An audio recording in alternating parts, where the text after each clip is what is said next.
بہرحال یہاں پر میں ایک حدیث ضرور بیان کروں گا کہ ہمارے محبوب امام کائنات سید الاولین والآخرین شفیع المذنبین رحمت للعالمین سیدنا و مولانا امام اعظم محمد رسول اللہ صلی اللہ علیہ وآلہ وسلم نے اپنی وفات سے تقریباً 2.5 سے 3 مہینے پہلے ایک خطبہ دیا جو اہل سنت اور اہل تشیع کے ہاں کامن پایا جاتا ہے. اس حدیث کو غدیر خم کی حدیث کہتے ہیں. اہل سنت کے ہاں 4 احادیث ہیں اوپر تلے صحیح مسلم میں.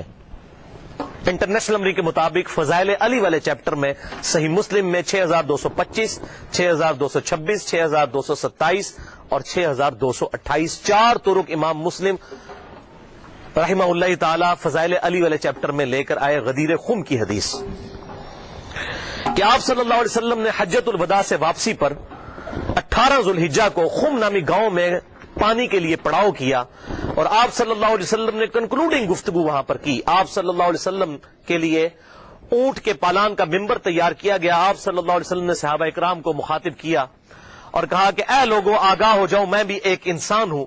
قریب ہے کہ اللہ کا قاصد یعنی موت کا فرشتہ میرے پاس آئے اور میں اس کی دعوت قبول کر لوں.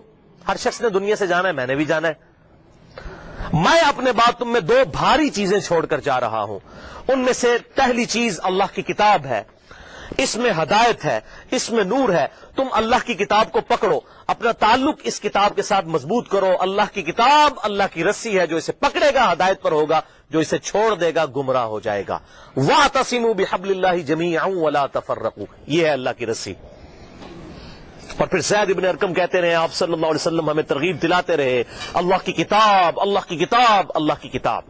اس کے بعد آپ صلی اللہ علیہ وسلم نے ارشاد فرمایا دوسری چیز بھاری چیز میرے اہل بیت ہیں. میں اپنے اہل بیت کے معاملے میں تمہیں اللہ کا خوف دلاتا ہوں. میں اپنے اہل بیت کے معاملے میں تمہیں اللہ کا خوف دلاتا ہوں. میں اپنے اہل بیت کے معاملے میں تمہیں اللہ کا خوف دلاتا ہوں. لیکن امت نہیں ڈری. اور یہ حدیث ہے صحیح مسلم میں، جو اہل سنت کے بڑے بڑے علماء کو بھی نہیں پتا کہ صحیح مسلم میں یہ 4 حدیثیں ہیں. کیوں؟ ان کو وہ حدیث بتائی جاتی ہے جو ہماری مین سٹریم کی کتابوں میں بھی نہیں ہے، باہر ہے المستدرک للحاکم میں. اس سے بہت کمزور درجے کی روایت ہے، حسن درجے کی ہے، اس سے بہت کمزور ہے وہ. یہ تو مسلم کی حدیث ہے. انٹرنیشنل نمبر کے مطابق المستدرک للحاکم میں کتاب العلم چیپٹر میں 318 نمبر حدیث کہ میں اپنے بعد 2 ایسی چیزیں چھوڑ کر جا رہا ہوں جن کو مضبوطی سے پکڑ لوگے کبھی گمراہ نہیں ہوگے. ایک اللہ کی کتاب اور دوسرے اس کے رسول صلی اللہ علیہ وسلم کی سنت.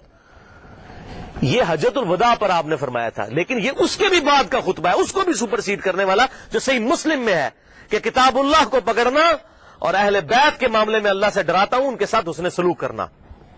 لیکن امت نے اہل بیت کا وہ حشر کیا کہ کسی نبی کی امت نے اپنے نبی کے ماننے والوں کے ساتھ یہ نہیں کیا. کافروں نے ضرور کیا، لیکن یہ ایک یونیک مثال ہے کہ مسلمانوں نے جو نمازوں میں اللہم صلی علی محمد وعلی آل محمد پڑھتے رہے اور آل محمد ذبح کر دی. تو درود شریف کس منہ سے پڑھتے ہیں؟ والعیاذ باللہ تعالی. تو آپ صلی اللہ علیہ وسلم نے فرمایا کہ میں اپنے اہل بیت کے معاملے میں تمہیں اللہ سے ڈراتا ہوں. اور باقی کتابوں میں یہ حدیث پھر اس سے بھی آگے چلتی ہے صحیح سند کے ساتھ. جامعہ ترمذی میں 3713، مسند امام احمد میں 19321، سنن نسائی الکبریٰ میں 8478 اور امام ابن ابی عاصم کی کتاب السنہ میں 1158 نمبر. یہ 4 میں نے حوالے دے دی ہیں. یہ حدیث آگے بھی چلتی ہے اور شیخ البانی رحمہ اللہ نے اپنے سلسلہ احادیث صحیحہ میں 1750 نمبر حدیث کے اندر یہی احادیث کے کم از کم 22 طرق لیے 22 صحابہ سے اور کہا کہ حدیث متواترہ ہے غدیر خم کی حدیث. اور شیخ زبیر علی زئی صاحب نے بھی مشکات کی تحکیم کے دوران 6091 نمبر حدیث اور 6103 نمبر حدیث کے فٹ نوٹ پہ لکھا کہ یہ حدیث متواترہ ہے غدیر خم کی حدیث، جو آگے بھی چلتی ہے کہ پھر آپ صلی اللہ علیہ وسلم نے سورۃ الاحزاب کی آیت نمبر 6 تلاوت کی. النبی اولا بالمؤمنین من انفسہم وازواجہ امہاتہم. نبی صلی اللہ علیہ وسلم مومنین کی جانوں پر ان کی جانوں سے بڑھ کر حق رکھتے ہیں اور نبی کی بیویاں امت کی مائیں ہیں. پھر آپ صلی اللہ علیہ وسلم نے صحابہ کرام سے مخاطب ہو کر کہا غدیر خم پر، اے میرے صاحب اس آیت کی روشنی میں کیا تم گواہی دیتے ہو کہ اللہ تمہارا رب ہے؟ سب نے کہا بلا یا رسول اللہ، کیوں نہیں یا رسول اللہ صلی اللہ علیہ وسلم. پھر آپ صلی اللہ علیہ وسلم نے فرمایا کہ کیا تم اللہ اور اس کے رسول کو سب سے بڑھ کر محبوب رکھتے ہو اس آیت کے تحت؟ سب نے کہا یا رسول اللہ کیوں نہیں؟ پھر آپ صلی اللہ علیہ وسلم نے مولا علی کا ہاتھ پکڑا وہاں پر غدیر خم پہ اور یوں صحابہ کے درمیان بلند کیا. پھر آپ نے کہا من کنت مولاہ فہذا علی مولاہ. پھر جو مجھے دلی محبوب رکھتا ہے وہ علی کو بھی دلی محبوب رکھے. جس کا مولا میں اس کا مولا علی. اور پھر اسی حالت میں آپ نے فرمایا اے اللہ اس سے محبت رکھ جو علی سے محبت رکھے, اس سے بغض رکھ جو علی سے بغض رکھے. اس موقع پر آپ صلی اللہ علیہ وسلم نے ارشاد فرمایا. تو مولا کا مطلب ہے دلی محبوب, مشکل کشا, حاجت روا نہیں. مولانا ہم اپنے مولویوں کو جو کہہ رہے ہوتے ہیں مولانا, اس کا کیا مطلب ہوتا ہے؟ ہمارے دلی محبوب. قرآن میں آیا سورہ تحریم کی آیت نمبر 4 میں فَإِنَّ اللَّهَ هُوَ مَوْلَاهُ وَجِبْرِيلُ وَصَالِحُ الْمُؤْمِنِينَ. نبی کا مولا ہے اللہ, جبریل, ایمان والے اور تمام فرشتے نبی کے مولا ہیں, اور نبی ان کے مولا ہیں دلی محبوب. جو مولا کا مشکل کشا والا معنی ہے وہ اللہ کے لیے خاص ہے. یہاں پر معنی آپ دیکھیں کیا کہا کہ میں تم پر تمہاری جانوں سے بڑھ کر حق رکھتا ہوں, دلی محبوب. النبی اولا بالمؤمنین, نبی اولا ہے. اولا مولا یہ تمام الفاظ دلی محبوب کے لیے, جگری یار کے لیے. تو یہ اس کا مشکل کشا معنی لینا بالکل ظلم ہے بھائیو. قرآن پاک میں واضح طور پر آیا ایاک نعبد و ایاک نستعین, اے اللہ ہم صرف تیری ہی عبادت کرتے ہیں, غائب میں مدد کے لیے صرف تجھی کو پکارتے ہیں. یہ تو جھگڑا ہی نہیں ہے کہ سیدنا علی رضی اللہ تعالیٰ عنہ کو اختیار ہے یا نہیں. مولا علی کو اختیار ہو, شیخ عبد القادر جیلانی کو اگر اختیار ہو تب بھی ان کو غائب میں دعا کے لیے نہیں پکار سکتے. مولا علی اپنی نمازوں میں اللہ کو پکارتے تھے. مولا علی کا ماننے والا وہی ہوگا جو مولا علی کی سنت پر عمل کرتے ہوئے اللہ کو پکارے گا یا حی یا قیوم برحمتک استغیث, حسبنا اللہ ونعم الوکیل, لا الہ الا انت سبحانک انی کنت من الظالمین. بارش کون برساتا ہے؟ اللہ. ڈیوٹی کس کی ہے؟ فرشتوں کی. تو بارش فرشتوں سے مانگیں گے یا اللہ سے؟ اللہ سے. تو سیدنا علی کو اگر اختیار ہو بھی تب بھی ان کو پکاریں گے نہیں. ہاں ظاہری اسباب وہ معاملہ بالکل ڈیفرنٹ ہے. میں آپ کو کہتا ہوں مجھے پانی پلا دے, بالکل ٹھیک ہے, لیکن آپ وہاں بغداد میں دفن ہیں, بغداد میں بھی قبر میں, اور کہتے ہیں میں آپ کو کہتا ہوں مجھے پانی پلا دیں. وہی بات وہی جملہ, صرف کوآرڈینیٹس فریم آف ریفرنس بدلنے کی وجہ سے غائب میں پکارنا ہو جائے گا, اور غائب میں پکارنا عبادت ہے, اور عبادت جو ہے وہ اللہ کے ساتھ خاص ہے. اسی لیے قرآن میں کہا گیا ایاک نعبد, اے اللہ عبادت بھی تیری کرتے ہیں, وایاک نستعین, اور غائب میں مدد یعنی دعا کے لیے اپروپریٹ ٹرانسلیشن ہے ایاک نستعین کی, دعا تجھ سے کرتے ہیں. دعا ہوگی اللہ سے. بہرحال اسی حدیث غدیر خم کی حدیث کی سپورٹ میں صحیح مسلم میں کہتا ہوں بڑی اسٹانشنگ حدیث ہے, جو مولا علی نے صفین کے مقام پر جب تحکیم کا ایشو اٹھنے والا تھا اس وقت اصحاب کو جمع کر کے کہا.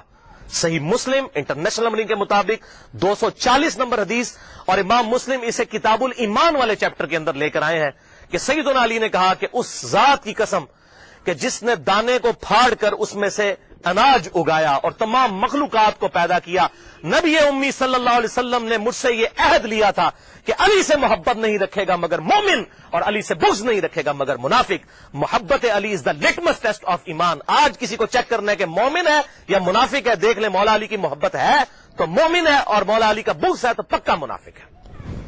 یہ شیعہ سنی کا مسئلہ ہی نہیں ہے, یہ تو بات ہی بہت آگے چلی گئی ہے. صحیح مسلم کتاب الایمان 240 نمبر حدیث کہ علی سے محبت نہیں رکھے گا مگر مومن, علی سے بغض نہیں رکھے گا مگر منافق. اور یہ پرٹیکولرلی 2 ہی لوگوں کے بارے میں یہ بات آئی ہے. بخاری اور مسلم میں دوسرے انصار کے بارے میں آیا کہ انصار سے صرف مومن ہی محبت رکھیں گے اور انصار سے صرف بغض منافق ہی رکھیں گے. اور آپ دیکھ لیں انصار کے ساتھ واقعہ ہرہ میں یزید نے جو کچھ کیا, قتل عام ان کا, اور یہاں پر مولا علی کے خلاف جو لوگ کھڑے ہوئے ان کے معاملات بھی بالکل سامنے ہیں. لہذا یہ جو غدیر خم کا خطبہ ہے آپ صلی اللہ علیہ وسلم نے خم نامی گاؤں میں کیوں دیا, اس کی ایک ٹیکنیکل ریزن ہے. حجۃ الوداع پہ بھی آپ یہ بات کر سکتے تھے. آپ نے خم نامی گاؤں میں اس لیے خطبہ دیا کہ اس موقع کے اوپر سب لوگ جا چکے تھے سوائے اہل شام کے اور اہل مدینہ کے, اور یہی بدبخت شامی تھے جو بعد میں مولا علی کے خلاف صفین میں کھڑے ہوئے. حضور ان کو ڈرا رہے تھے, اور دیکھیں اس کے بعد کیا ہو سکتا ہے. من کنت مولاہ فہذا علی مولاہ, بات ہی کچھ نہیں رہ جاتی. اور اہل مدینہ میں بھی ایسے لوگ شامل, پھر اہل مدینہ کے اوپر ظلم بھی ہوئے. آپ صلی اللہ علیہ وسلم نے پہلے ان کو خبردار کر دیا. یہ تھی اس کی حکمت، اور آنے والے وقت کے بارے میں اشارہ تھا کہ یہ معاملات ان کے ساتھ ہوں گے۔ بہرحال اس معاملے میں جن لوگوں نے بھی سیدنا علی کے ساتھ زیادتی کی، چاہے وہ حضرت امیر معاویہ رضی اللہ تعالیٰ عنہ ہو، یا حضرت مغیرہ ابن شعبہ رضی اللہ عنہ ہو، یا حضرت عمر ابن عاص رضی اللہ عنہ ہو، ہم کسی پر لعنت کرنے کے قائل نہیں ہیں، لیکن ان کی غلطیوں کا جھوٹا دفاع بھی نہیں کرتے، اور نہ ہم رافضیوں کی طرح ان پر لعنت کرتے ہیں۔ ان کا معاملہ ہم اللہ کے سپرد کرتے ہیں، غلطی جو ہے 100 بسم اللہ بیان ہوگی۔ حضرت آدم سے زیادہ کسی کا مرتبہ نہیں، 7 دفعہ ان کی غلطی بھی قرآن میں بیان ہوئی ہے۔ غلطی بیان کرنے کا مقصد یہ نہیں ہوتا آپ نے کسی کو ذلیل کر دیا، ورنہ یہ محدثین نے ذلیل کیا معاذ اللہ۔ اگر یہ چیز ہوتی اور بخاری اور مسلم میں یہ حدیث کیوں آتی؟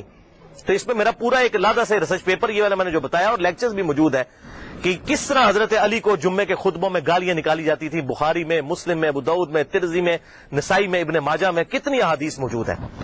تو یہ ممبروں پر مولا علی پر لعنت کرنے کی بدعت بنو امیہ کے دور میں جاری ہوئی، لہذا شیعان علی وہ ہوں گے جو علی کی سنت پر عمل کریں گے۔ مولا علی کو خوارج نے کافر کہا، لیکن مولا علی نے ان کے جنازے خود پڑھائے اور کہا کہ یہ میرے بھائی تھے، بگوڑے ہو گئے، میں ان کو مسلمان سمجھتا ہوں، اور ان کے لیے دعا کی اللہم اغفر لحینا و میتنا۔ جبکہ دوسری طرف بنو امیہ کے ماننے والے وہ لوگ ہیں جو حضرت علی پر ممبروں پر لعنت کرتے تھے، اور آج ان کی باقیات اس فارم میں موجود ہے کہ وہ باقی صاحب کے اوپر لعنت کرتے ہیں۔ مولا علی کا ماننے والا وہ ہوگا جو بنو امیہ کی بدعت پر نہ چلے، مولا علی کی سنت پر چلے۔ یہ فرق سمجھ لیجئے۔